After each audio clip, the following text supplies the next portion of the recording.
Hello, welcome to another FaciliTopics presentation. My name is John Martins. I'm an IFMA Fellow, and the topic that I would like to share with you today relates to risk management. There's many different things that can happen and go wrong in life, both to us personally and also from our career and job standpoint. We call these emergencies, disasters, unplanned events, and we need to deal with those. And in this area, most of us in facility management deal with them under the area of risk management. As I said, I'm John Martins. A little bit about me. I was born in the Midwest to a family that my father did construction. He was a general contractor and built a lot of residential homes. I, in growing up with a construction environment, found out very young that that wasn't for me. I couldn't do trim, joinery, and a whole bunch of other things, although I could dig dirt and pour concrete and do some of that manual labor stuff. I wasn't a real good finish carpenter, and it really didn't excite me. And I decided at a very young age that I wasn't going to stay into construction. So I joined the US Navy, and one of the units that the Navy put me in was the construction battalion, the Seabees. So for the rest of my life, for the next 50 years or so, I was invoked in facility management, whether I liked it or not, in the construction project management side of building buildings, and then the maintenance and operations side in keeping these facilities going. And throughout my career, many of my positions invoked mid to senior level management to where I had to deal with this topic that we're going to be talking about today.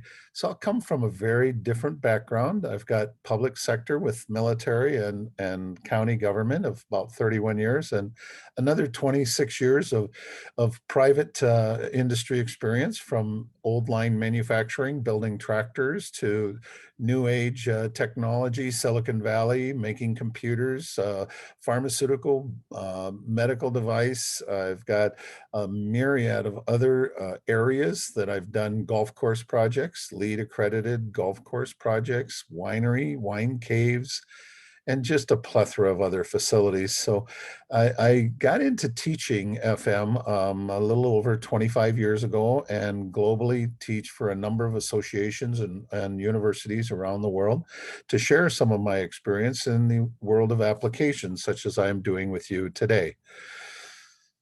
Risk management is basically this. As you can see here, it's trying to take a look at what can happen to us. And in doing so, we've got to take a look at two things. What's the probability? What's the possibility of something happening? And if it's got a great possibility of happening, and if it happens, it's got a huge impact to us personally from a, health, a safety standpoint, or from a business standpoint of a business interruption or something. Well, what is that impact of it happening? So something that has a very high potential of happening. For an example, there's a lot of different types of emergencies and disasters that come up. We've got earthquakes in the West Coast in California. We've got hurricanes in the Gulf Coast and up the southern seaboard of the United States. So we've got a lot of different types of disasters. We'll talk about a number of those later, but we have a high potential of these happening and an impact very great to us in the organization when they do happen. So we need to have a plan in place. And this is what risk management does. It takes a look at what can happen, what's the likelihood of it happening, and what's the size or what is the level or degree of impact that it will have upon us from an organizational standpoint so that we develop that into our plan. And our plan really says that if it happens, how are we going to respond? And then how are we going to recover? And how are we going to restore the business to where that it was before? And that's basically a lot of the areas that we'll talk about today under the emergency preparedness and the business continuity. During these events and ongoing, there's always security, and security's got another pretty good example of how they're involved in these areas here. But we'll also talk about, and I put a few slides in here, about the three main areas that disasters, emergencies, and some of these issues that I've been talking about come from the natural causes, the man-made causes, and others that we have, such as technology. Today, some of the real live examples that facility managers have been dealing with risk has been COVID-19. It's made a major change from a pandemic standpoint. Wildfires, especially in the Western region, California, Oregon, and other states out in the Western region have huge wildfire issues the last decade or so. And now we have power outages, random power outages, planned power outages, and those are interruptions not only to our personal life, when the lights go out and we have no power for the refrigerators and freezers and life safety stuff, people on oxygen, things like that. Power outages are another major thing that we need to plan for. So those are some of the real live examples and relevance that we have today. Remember a couple of things. People are always the first priority. And a couple of the examples are building evacuation. We want people to get out. So we design a building for that ability of people to get out, even in a fire. We've got fire rated corridors in the safest area to get out. The exits are marked. We do drills and that stuff. In the event on the bottom here of a tornado coming, you can see a storm chaser running from that tornado, that twister there. But in the design of a lot of facilities, we have multiple use of some of our areas. And this one here is a restroom that becomes a tornado shelter, that it has no windows. It's not exposed to the outer end of the building from the building envelope standpoint. So people go into the restroom in the event of a tornado, so that as it, blows glass apart and you've got shards and projectiles, or so to speak, we call them little missiles flying around from a tornado and its winds, that you're safer inside the center core of the building, like where the bathrooms and that are located there. So we've got paths, we've got plans, we've got procedures, and we drill people for these. Many of us know about the natural causes, the weather, the locations that we have here. Here's a short list, and you've probably at least have hit maybe 4 or 5 of them off of this list. If you haven't been in some of these major storms or issues with, real severe weather from a heat or a cool or cold standpoint, freezing, earthquakes, tornadoes, fire, drought. I mean, these are almost commonplace around the world today, that we are always hearing about one of these natural disasters. Most of them are geographically speaking where we're located, where we live, where we work.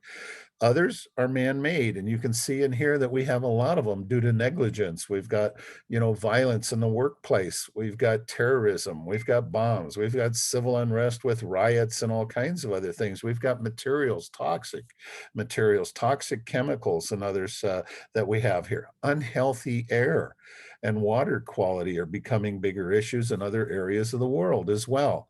Technology, most of this is from, viruses and other things that we would have, that can steal data, that we can lose software, that we can have happen.